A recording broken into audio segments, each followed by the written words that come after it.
একটু থামুন। আজকে রাতে যখন বালিশে মাথা রাখবেন একটু ভাবুন, এই ঘুমটা যদি আর না ভাঙে তাহলে কাল সকালে আপনার পরিবার কাঁদবে।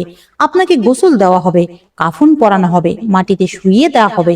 তারপর সবাই চলে যাবে, স্বামী চলে যাবেন, সন্তান চলে যাবেন, আপনি একা। সেই রাতে কবরে আপনার সাথে কি হবে?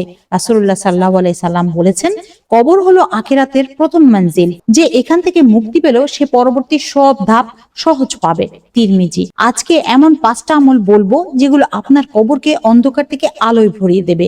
শেষ পর্যন্ত দেখুন, কারণ পঞ্চম আমলটা মাত্র 1 মিনিটের, কিন্তু এটাই কবরকে জান্নাতের বাগানে পরিণত করতে পারে।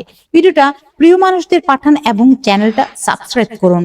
কবরে কি হয়? কাফনের পর সবাই চলে যায়, শুধু নীরবতা। তখন দুজন ফেরেশতা আসেন, মুনকার ও নাকির। রাসূলুল্লাহ সাল্লাল্লাহু আলাইহি সাল্লাম বলেছেন, তারা জিজ্ঞেস করেন, তোমার রব কে? তোমার দিন কি? এই মানুষটি কে? বুখারী 1338। মুমিন জবাব দিতে পারলে কবর আলোময় হয়, না পারলে কবর সংকুচিত হয়।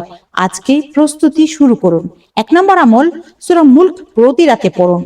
রাসূলুল্লাহ সাল্লাল্লাহু আলাইহি সাল্লাম বলেছেন, 30 আয়াতের একটা সূরা আছে যেটা তার পাঠককারীকে কবরের আযাব থেকে রক্ষা করবে।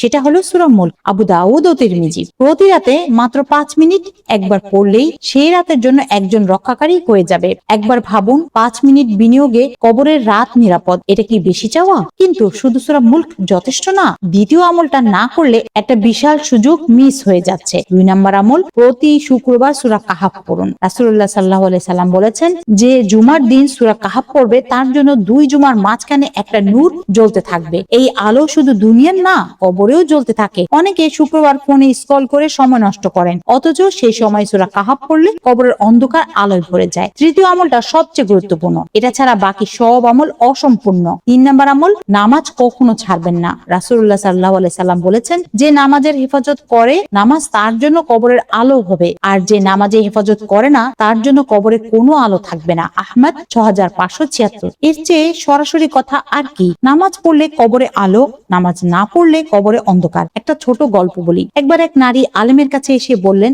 আমি নামাজ পড়ি কিন্তু মনে শান্তি নেই। আলেম জিজ্ঞেস করলেন, ফজর কি কাজা হয়? নারী চুপ করে গেলেন। আলেম বললেন, যে ঘরে ফজর নেই সে ঘরে শান্তি আসে না। হয়তো আপনারও মাঝে মাঝে নামাজ কাজা হয়, আজকে থেকেই সেটা বদলান। চতুর্থ আমলটা এমন একটা কাজ যেটা রান্না করতে করতেও করা যায়, কিন্তু এটাই কবরে রাসূলুল্লাহ সাল্লাল্লাহু আলাইহি সাল্লামের সুপারিশ এনে দেবে। 4 নম্বর আমল, প্রতিদিন দুরূদ পড়ুন। কবরের সবচেয়ে বড় সাহায্য হলো রাসূলুল্লাহ সাল্লাল্লাহু আলাইহি সাল্লামের সুপারিশ। রাসূলুল্লাহ সাল্লাল্লাহু আলাইহি সাল্লাম বলেছেন, যে আমার উপর একবার দুরূদ পড়বে আল্লাহ তার উপর 10 বার রহমত পাঠাবেন। মুসলিম 408। রান্না করতে করতে পড়ুন, হাঁটতে হাঁটতে পড়ুন, ঘর মুছতে মুছতে পড়ুন। এই ছোট্ট অভ্যাস কবরে রাসূলুল্লাহ সাল্লাল্লাহু আলাইহি সাল্লামকে আপনার কাছে নিয়ে আসবে। পঞ্চম আমলটা মাত্র 1 মিনিটের, কিন্তু এটা না করলে বাকি 4টা আমলের শক্তি কমে যায়। 5 নম্বর আমল, মৃত্যুকে স্মরণ করুন। রাসূলুল্লাহ সাল্লাল্লাহু আলাইহি সাল্লাম বলেছেন, তোমরা বেশি বেশি মৃত্যুকে স্মরণ করো, কারণ মৃত্যুকে স্মরণ করলে গুনাহ কমে যায়। ইবনে মাঝা। প্রতিদিন একবার মাত্র 1 মিনিট চোখ বন্ধ করুন।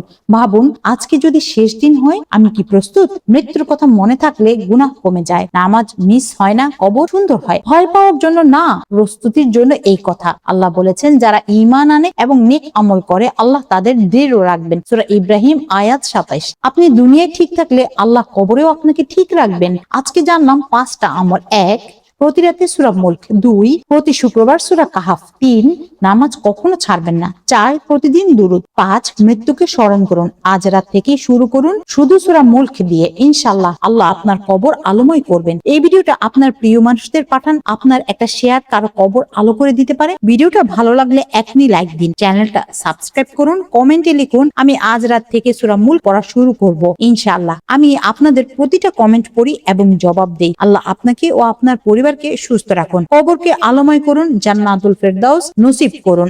আমিন। আসসালামু আলাইকুম ওয়া রাহমাতুল্লাহি ওয়া বারাকাতুহু।